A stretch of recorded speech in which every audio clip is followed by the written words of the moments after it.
నమస్తే, good morning, welcome to Raj news. నేను విజయ్. మొత్తంగా ఏపీ రాజకీయాలకు సంబంధించి తెలంగాణ రాజకీయాలకు సంబంధించి పూర్తి స్థాయిలో రెండు రాష్ట్రాల రాజకీయాలు కూడా కొంత ఊపు మీద ఉన్నాయని చెప్పుకోవాలి. ఇదే అంశాలకు సంబంధించిన మనతో డిస్కస్ చేయడానికి సిద్ధంగా ఉన్నారు మా పొలిటికల్ ఎడిటర్ అరవింద్ కొల్లి గారు. వారితో మాట్లాడి మరిన్ని విషయాలపైన అవగాహన తెచ్చుకునే ప్రయత్నం చేద్దాం. ముందుగా ఏపీ రాజకీయాలకు సంబంధించి అసలు ఏపీలో రాజకీయాలు అయితే పూర్తి స్థాయిలో వేడెక్కుతున్నాయని చెప్పుకోవాలి. పొత్తులపై కీలక నేతలైతే కసరత్తులు చేస్తున్నారు ఇప్పటికే. అంటే ఇవాళ టీడీపీ అధినేత చంద్రబాబు ఢిల్లీకి వెళ్ళనున్నారు. జనసేన అధినేత పవన్ కళ్యాణ్ సైతం ఢిల్లీకి వెళ్ళే అవకాశం ఉన్నట్లుగా తెలుస్తోంది. అంటే బీజేపీతో కలిసి మరి ముగ్గురు కలిసి ఎన్నికలకు వెళ్ళనున్నారా, లేకపోతే అసలు ఏం జరగబోతోంది, పొత్తులపై క్లారిటీ వచ్చే అవకాశం కూడా ఈరోజు ఉన్నట్లు తెలుస్తోంది. అరవింద్ గారితో మాట్లాడి అసలు ఏం జరుగుతోందో తెలుసుకునే ప్రయత్నం చేద్దాం. అరవింద్ గారు, గుడ్ మార్నింగ్ అండి.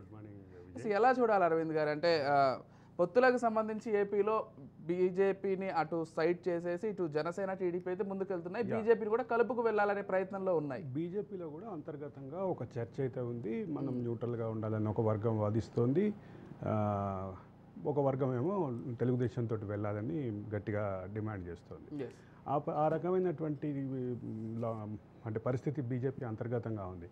ఇంకో పక్క చంద్రబాబు ఈరోజు ఢిల్లీ వెళ్తున్నటువంటి పని ఏదైతే ఉందో, రేపు ఆయన బీజేపీ అధిష్టానంతో బీజేపీ పెద్దలతోటి కొంతమందితో కలవనున్నట్లుగా చెప్తున్నటువంటి పరిస్థితి.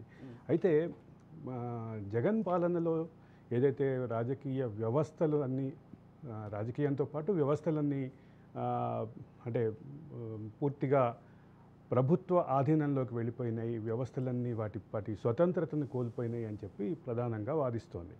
అదే సందర్భంలో జగన్ సంబంధించినటువంటి మత రాజకీయాలు చేస్తున్నారంటూ తెలుగుదేశం పార్టీ ఈరోజు బీజేపీ దగ్గరికి ఏదైతే పొత్తు కోసం ప్రయత్నించే క్రమంలో పెడుతున్నటువంటి వాదన.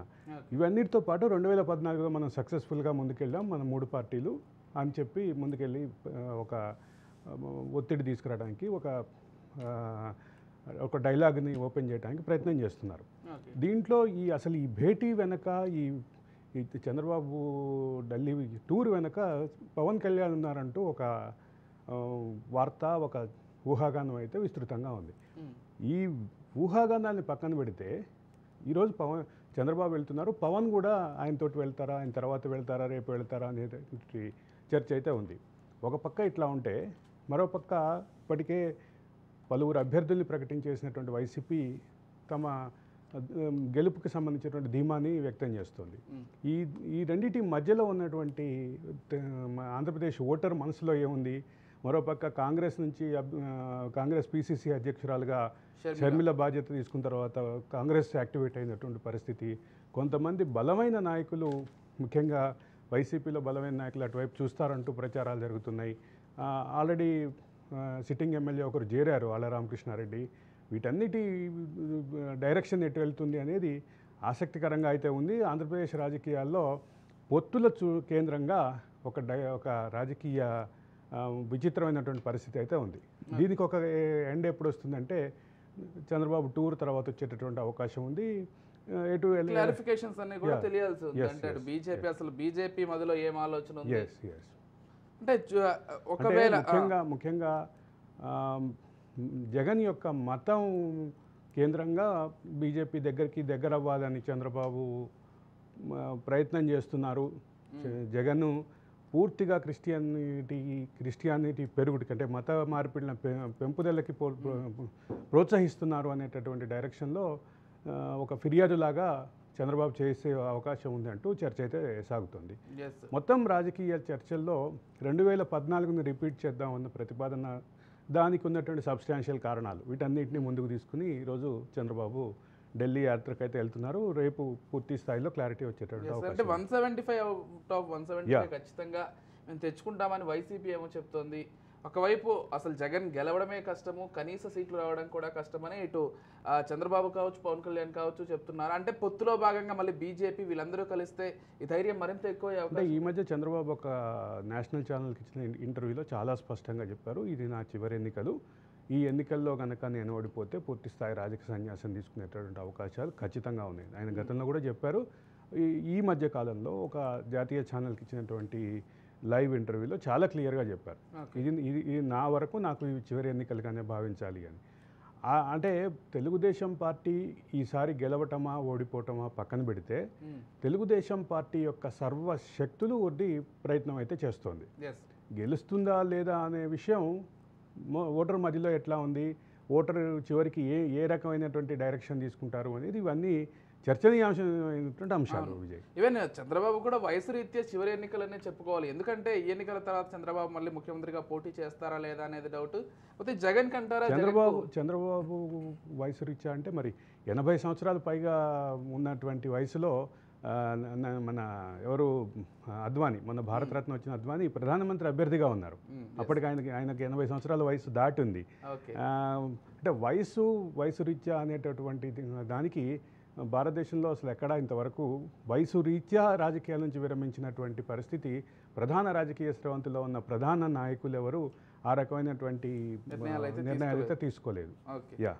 పోతే ఈరోజు రాష్ట్ర ప్రభుత్వం 2024-25కు సంబంధించి ఆర్థిక సంవత్సరానికి సంబంధించి ఓట్ ఆన్ అకౌంట్ బడ్జెట్ని కూడా ప్రవేశపెట్టబోతుంది. ఉదయం 11 గంటలకు ఏపీ అసెంబ్లీలో 11 గంటల 3 నిమిషాలకు 11 గంటల 3 నిమిషాలకి ఈరోజు బడ్జెట్ ప్రవేశపెట్టబోతున్నారు.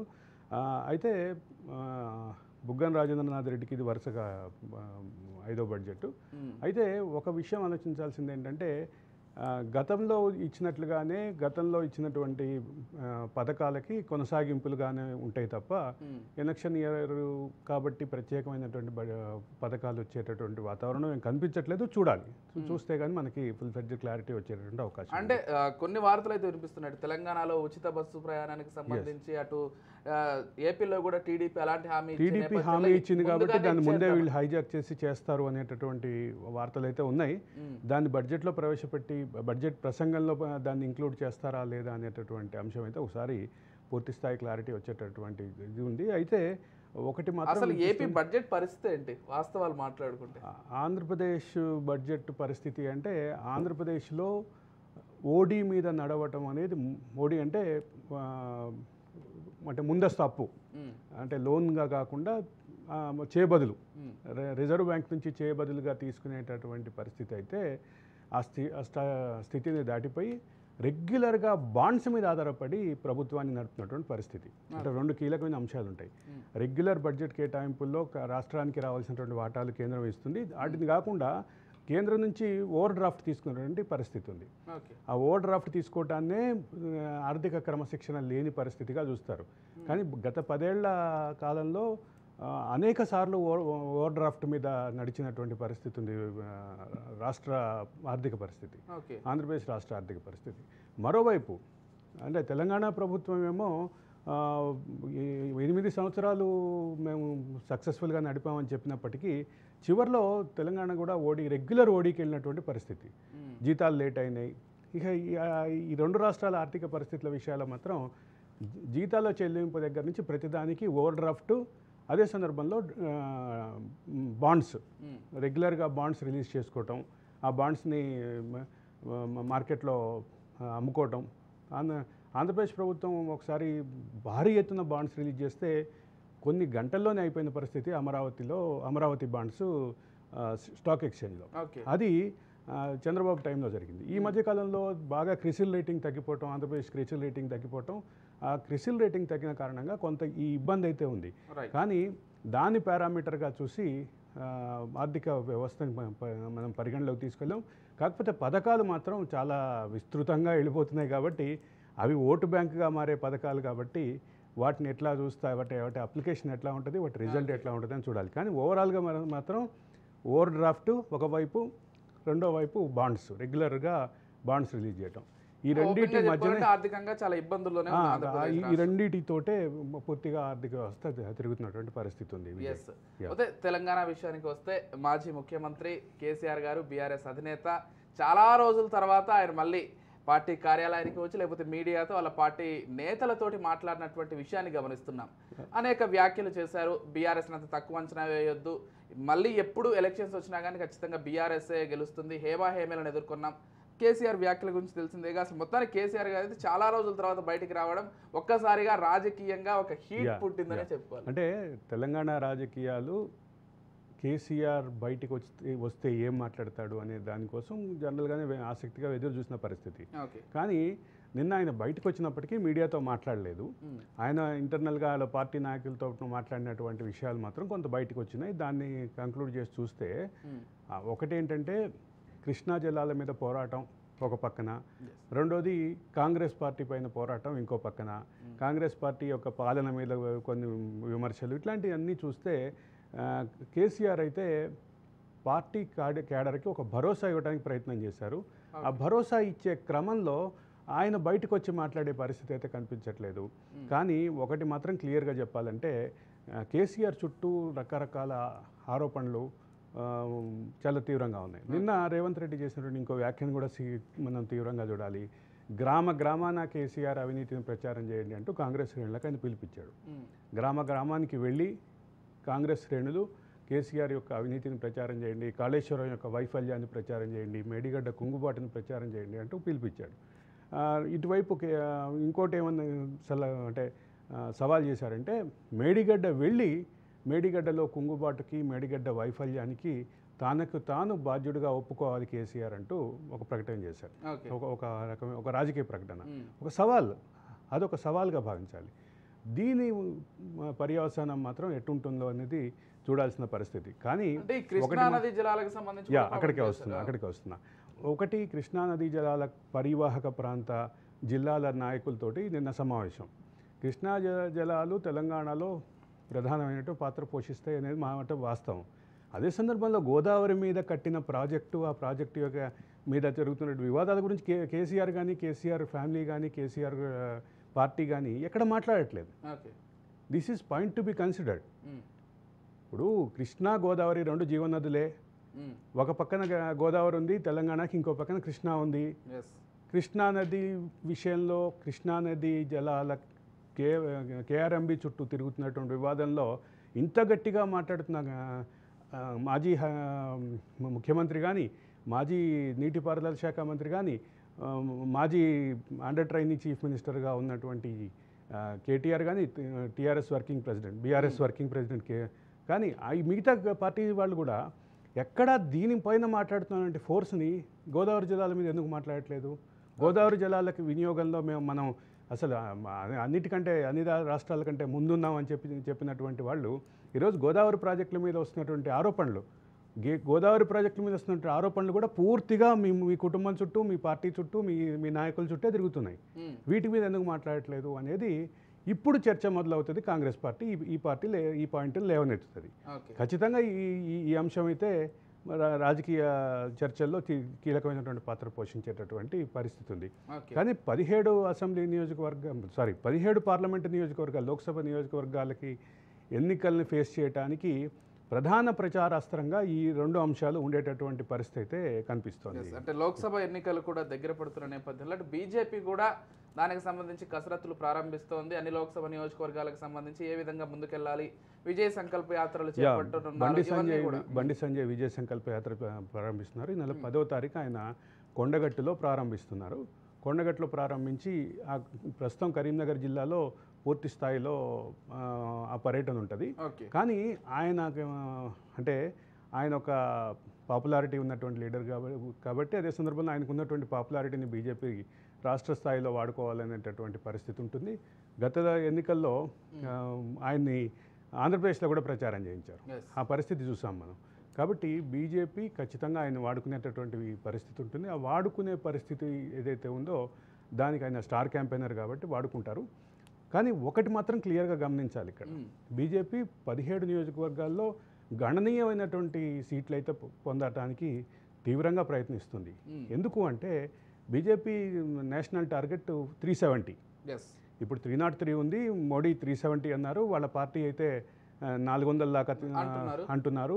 కానీ ఈ ప్రస్థానంలో ఈ అంశంలో కీలకంగా గమనించాల్సింది ఏంటంటే ఇక్కడ ఉన్నటువంటి 17 నియోజకవర్గాల్లో గణనీయమైనటువంటి సీట్లు వస్తేనే మనకు ఆ 370 సాధ్యం అవుతుందంటూ జాతీయ స్థాయిలో కూడా దాని మీద ఉంది. అయితే అనూహ్యంగా ఇంకొక చర్చ ఉంది ఇక్కడ. అనూహ్యంగా ఇంకొక చర్చ ఉంది. టీఆర్ఎస్ బీజేపీ మధ్య పొత్తు అవకాశాలను కూడా ఒక రాజకీయ చర్చల్లో అయితే తీవ్రంగా ఉంది. 17 స్థానాల్లో 10 టీఆర్ఎస్ పోటీ చేయాలి, 7 బీజేపీ పోటీ చేయాలంటూ ఒక ఇది ఉంది. అయితే దాని విషయంలోనే ఒక వీడియో అయితే సర్క్యులేషన్లో ఉంది. ఆ వీడియో కాంగ్రెస్ సృష్టి అని బీజేపీ బీఆర్ఎస్ వ్యాఖ్యానిస్తున్నాయి. అదేంటంటే హైదరాబాద్ స్థానం నుంచి బీజేపీ బీఆర్ఎస్ తమ అభ్యర్థుల్ని పెట్టకుండా అండర్స్టాండింగ్కి వచ్చినాయి అంటూ ఒక వీడియో అయితే విస్తృతంగా సోషల్ మీడియాలో సర్కిల్స్లో చర్చలో ఉంది. దానికి అది ఫేక్ సృష్టించారు అని చెప్పి ఒక ఇది ఉంది. కాకపోతే ఒకటి మాత్రం క్లియర్గా చెప్పాల్సింది ఏంటంటే బీజేపీకి కానీ బీఆర్ఎస్కి కానీ కాంగ్రెస్కి కానీ ఈ 17 స్థానాల్లో గణనీయమైన స్థానాలు పొందటం మెయిన్ టాస్క్గానే భావించాలి. మెయిన్ టాస్క్ కాబట్టి వాళ్ళు ఆ రకమైనటువంటి డైరెక్షన్లోనే వెళ్ళే అవకాశం ఉంది విజయ్.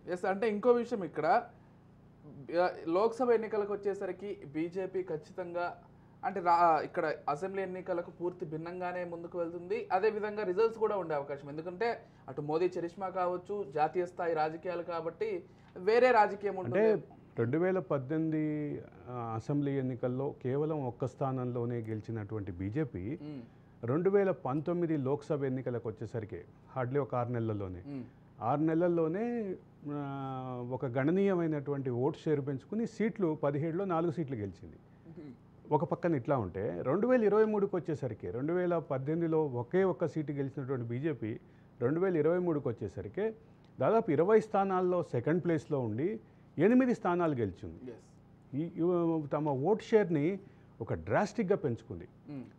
తర్వాత దానికి ప్రధానమైనటువంటి కారణం ఏంటంటే బీజేపీ సంస్థాగతంగా వాళ్ళు చేసినటువంటి ప్రయత్నం. బీజేపీ ఒకవైపు వేగంగా వెళుతుంటే అసలు కాంగ్రెస్ అంటే బీజేపీలో అంతర్గతంగా ఒక చర్చ ఉంది. మన రాజకీయ యంత్రాన్ని మంత్రాన్ని మార్చుకోకపోతే మనమే అసలు అధికారంలో ఉండాల్సినటువంటి వాళ్ళం అంటూ ఒక చర్చ బీజేపీ అంతర్గతంగా ఉంది. పలువురు బీజేపీ నాయకులు అదే మాట్లాడుతున్నారు వ్యక్తిగత సంభాషణల్లో. ఈరోజు కాంగ్రెస్ స్థానంలో మేము ఉండాలి, కానీ మేము రాజకీయ ఎత్తుగడను మార్చుకున్న క్రమంలో దాన్ని కాంగ్రెస్ హైజాక్ చేసిందంటూ ఒక అంటే బాధ వ్యక్తం చేస్తున్న పరిస్థితి వ్యక్తిగత సంభాషణలో. ఎక్కడ నలుగురు బీజేపీ నాయకులు జరిగినా ఇదే చివరికి కంక్లూజన్ ఇదే వస్తుంది.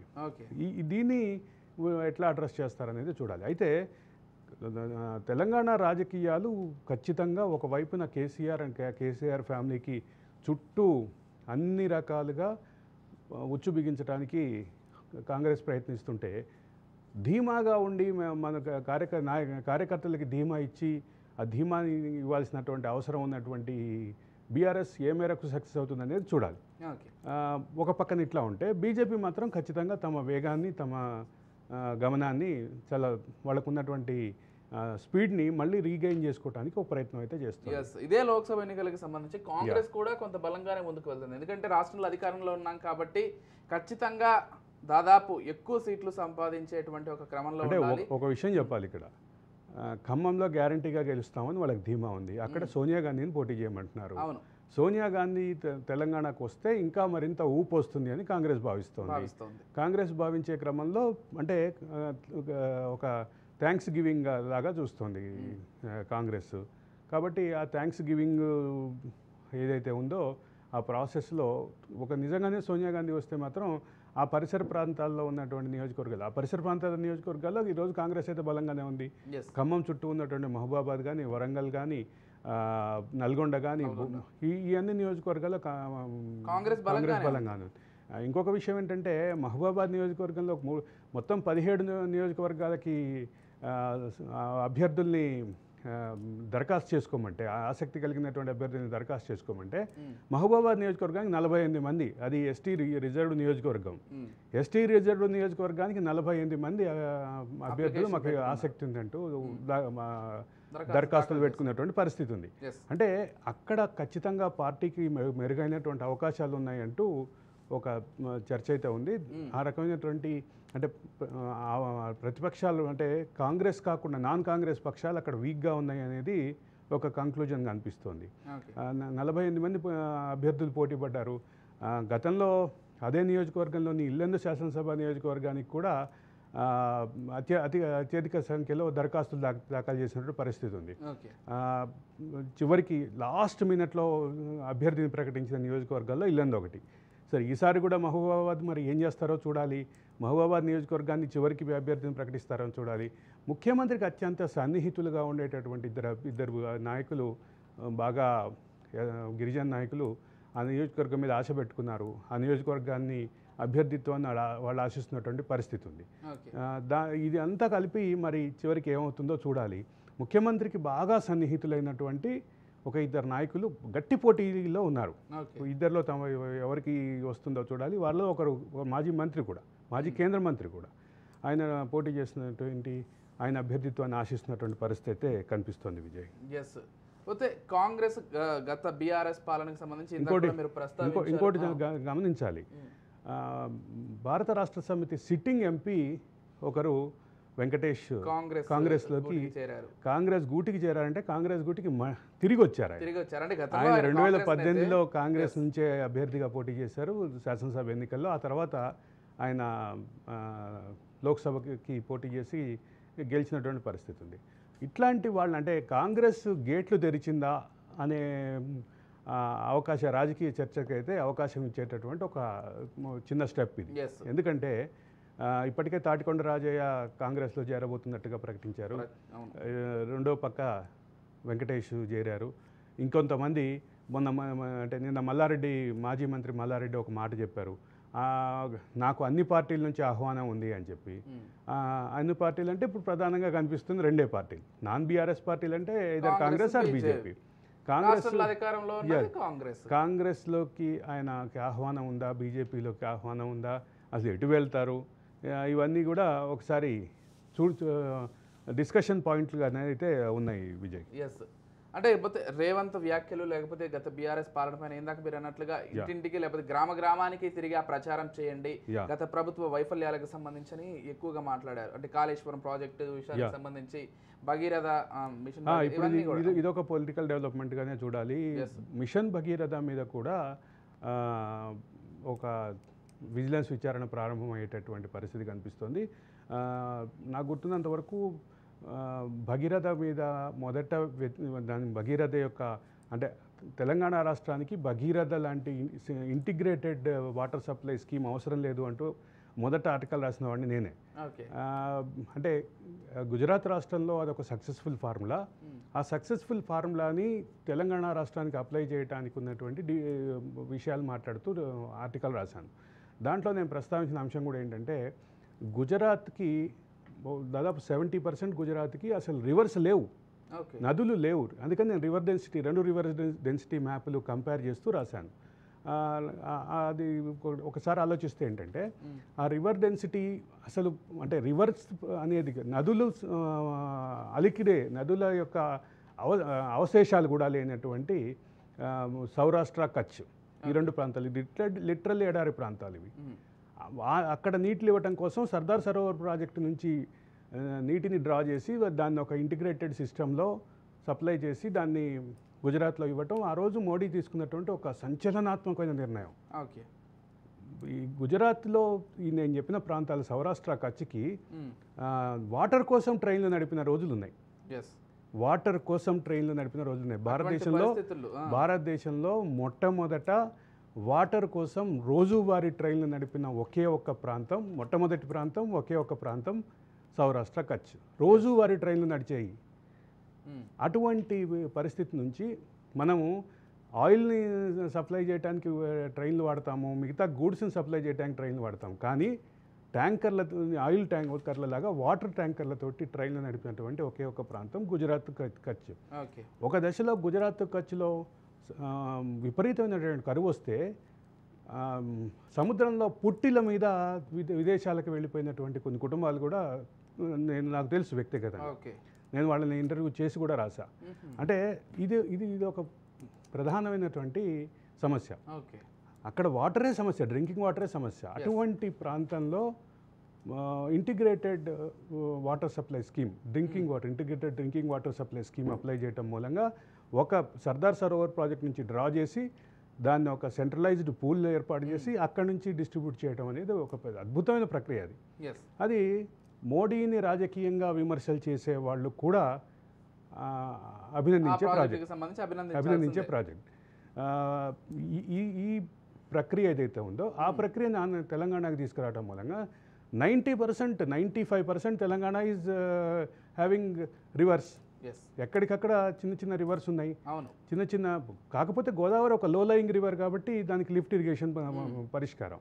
కానీ ప్రతి చోట రివర్స్ ఉంది. ఈ రెండు రివర్ డెన్సిటీల మ్యాప్ చూస్తే ఒక 90 to 95% రివర్స్ డెన్సిటీ కనిపిస్తున్నటువంటి తెలంగాణ రాష్ట్రం, మరోపక్క 70 to 80% అసలు రివర్స్ యొక్క అవశేషాలు కూడా లేనటువంటి గుజరాత్ రాష్ట్రం. పక్కన సముద్రం ఉంటుంది, మరోపక్క ఎడారి ప్రాంతం ఉంటుంది. ఈ రెండింటిని కంపేర్ చేస్తూ రాసినటువంటి ఆర్టికల్కి విపరీతమైన స్పందన వచ్చింది. అది ఒక అంశం. ఇప్పుడు సరే, నేను రాసిన ఆర్టికల్ గుర్తు చేసావు విజయ్, థ్యాంక్ యూ.